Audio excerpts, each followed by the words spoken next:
Hi there, my teists. Now we're going to get to the Dharma wheel. The Dharma wheel is, I'd say, if not the signature movement of Lan Buchuan, it is definitely an iconic move that really kind of sums up, if not Lan Buchuan and Shaolin, Northern Shaolin fighting principles in general.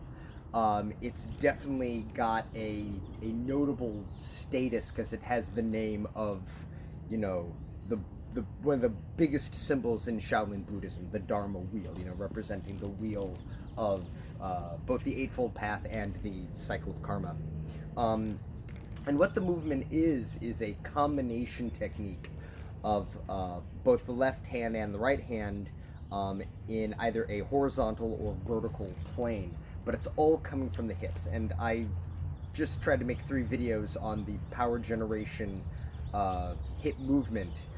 I'll get it right, don't worry. But I want to cover about those details in that because it's a much bigger thing. So right now, let's just focus on the handwork. The handwork is that from whatever position you hold the ball on, whether right hand on top, left hand on top, the right hand is going to shoot out and twist. So if it's right hand on top, it's going to either shoot out till the thumb is up, level with the shoulder, or it's going to shoot out low, going towards the groin to the point where it's palm up, or in some cases still thumb up. And there's at least once I've seen it kind of at a 45. The most important part of this is that you're spiraling the arm. The hand is twisting. So if you're going from the bottom, it's shooting back up to the thumb up position if it's at the shoulder level. If it's going low, because of the way you have to twist the hips, if I just hold the position and then turn, you can see my hand kind of is naturally at a 45 anyway. To keep it flat, you actually have to do some twisting, some spiraling movement of the arm to keep it palm up. And if you're going from here, you have to spiral all the way down. So the spiraling movement is key to this first movement, and that's a tendon stretch. That's to develop a sensitivity to what they call spiraling energy, or sometimes zuanjing. It's just a twisting of the tendons, but it's also a good stretch on top of that. So the hand comes out however it is, either low or high, and then it's going to twist back and pull back in what they call baochuan. In karate, it's the same as hikite. So the hand shoots out, twists, curls into a fist, and then pulls back, sometimes to the hip, sometimes to right under the armpit, sometimes to the floating ribs. All are okay. It's just a matter of understanding, what they're going for. So if you're going back right under the armpit, you're emphasizing that backward elbow, that elbow strike backwards. If you're going towards the hip, they generally say that is to be able to deploy weapons, and I would say that's a partial truth. Another thing is to bring in line with the hip so that things can shoot out with the energy level of the hip without having to take a more roundabout route. It's just a direct shooting, and that's more important for internal purposes. Covering at the floating ribs is generally considered to be a flank block, and granted, this could be a flank block, this could be a flank block, and this could be an elbow also. Like, they all have those same applications. It's just a matter of keeping in mind that it's more than just one movement of that elbow, as well as grabbing and pulling someone in. That's the important part, is that it's a multi-use movement. With regards to the applications, you could be grabbing and pulling someone in to strike them in an offensive capability, or pulling them into something, pulling them down and twisting the arm as a chin-na joint lock. And I actually have seen this used as the basis for many wrist locks. So it's not so much a technique in and of itself as it is a setup for other techniques. But if you can maybe grab a pectoral muscle and twist, that would also be a chin application. Grab the throat, of course. And then as a throw, it's usually used more of a pulling someone off balance. So a method of kazushi, or hikite, literally in the judo sense, of you're pulling them. So you're pulling them, maybe you're pulling their arm in to set them up for ippon zenage or something like that. The tendon twisting is the stretch, and that spiraling circle energy is the qigong application. With regards to a fighting stance and a weapon application, the fact that you're turning the hand is orienting, a blade. That if you have the ridge of the back spine of a blade, you need to turn the blade to bring the actual live edge into play. Filo diritto versus falso diritto. It's really just a matter of blade manipulation, although in practice it can also be if you have to twist something, like you want to lock a pole or a sword coming in with something like the thumb guard on a butterfly sword, or catching, with like a hook sword. That twisting action is, the application of locking it in. It can, of course, also be a short, chop. Like you got the flat of the blade on them, and you didn't cut, so you turn in and get that little draw cut or twist cut. But as a fighting stance, the hand coming out like this is meant to be, of course, point and line, so it's threatening. And with a weapon, that's just emphasized. In many old forms of judo, and still to this day in aikido, they often will have a hand out as a go ahead, grab me, you'll regret it kind of bait. In many other forms of southern kung fu, they would use this as a kyusao, or a bridge hand, so that you're bridging the distance. It is, of course, an interception. It is, of course, a bait, but it's also just kind of a feeler of, will they take this? Will they try to go around it? Will they ignore it completely? Will they just run into it? It's kind of a gauge of the opponent and what they will do. So it has that function as a stance. Low, I would say that it has that same principle as a stance, though this also kind of cuts off the side of the body and the low line, especially when you see it in like a beginning gidamburai. It's just that same movement, and of course could be a slap to the groin, hitting the bladder, could be checking a leg, like someone gets you in a clinch and they're going to knee, you put that hand on their hip in order to stop that knee, or to push them off balance so that you can get back in control of the situation in a grappling context. And of course, going down, grabbing to pull a leg up for a throw. Hi, cat.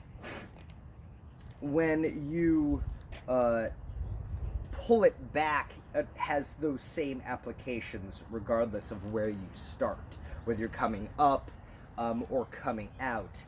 The coming back, by the way, in many cases, like this could be a deflection block, like someone throws a left-handed punch and you block it, and then you pull it in as a slap or a pass or parry. So someone throws, a left and a right, and they're just throwing haymakers. You can block one on the outside with a straight deflection, and then bring it inside to cover the other hand coming in, closing off your center line and trying to keep away those kinds of attacks. And that is how this movement was first explained to me. I think it can also have a lot more applications of like getting into a collar elbow tie, pulling someone's head down for, a clinch into a knee, something like that. The general application of a slap, I think, is much less prevalent, at least as I've learned it. I've usually seen like the emphasis is on that first piercing movement, and the pulling back movement. It can be subtle. It's in and then a subtle pull in, but it always seems to be there, and I think that's because of the spiraling energy. You're trying to bring that in to close off the center line to a degree. So it's almost like a mini paksao. And that's just the right hand so far. So whether you're going vertically or horizontally, the left hand is going to follow suit So if you're coming across from right to left and then pulling in, the other hand is going to come from right to left and end with the fingers moving in towards the center line, so towards your right, with the palm out. So if it's at the shoulder level, it's going to come in and out underneath the arm at shoulder level. If you're coming vertical and thus hitting low, it's usually going to come out low at the hip level. Again, shoulder check, striking the bladder. The applications for this other hand are usually very similar to the first one. They're following the same principles, but they're kind of going with an obvious and then a more subtle and refined, because this is where the power is coming in. So this first movement, however you do it, is just going to be the arm fueled by the turning of the hip. So this is hip and arm. When the left hip comes into play and brings it forward, it brings the whole body into it. So this is the power of the whole body, or sorry, this is the power of the arm and the hip. This is the power of the arm, hip, and the whole body. That it's stacking, it's scaling up.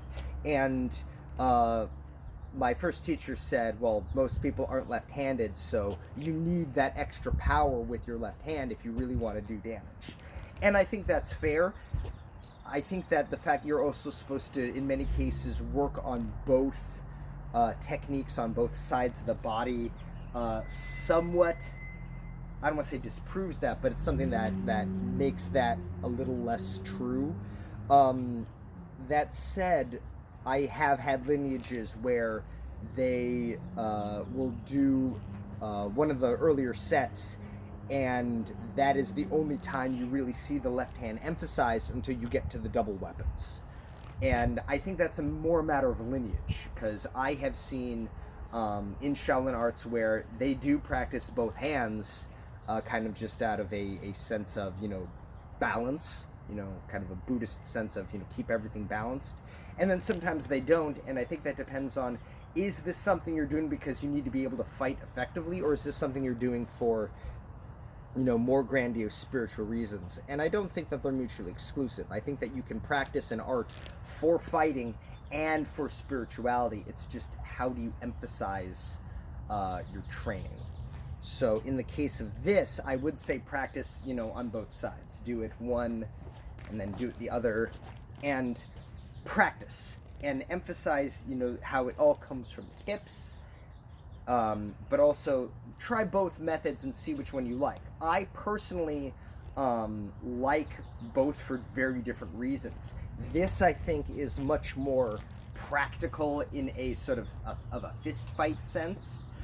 This, I think, is more practical in a grappling context, in that, for whatever reason, you're going to try to, scoop a leg, or you're going to, intercept, a kick, and then try and grab it and hit the other leg, or, I think that the applications really are up to you. The point is, practice them first, getting all the body mechanics down. It should all come from the hips, and then practice it with a partner. Of course, practice it with a partner, practice it safely.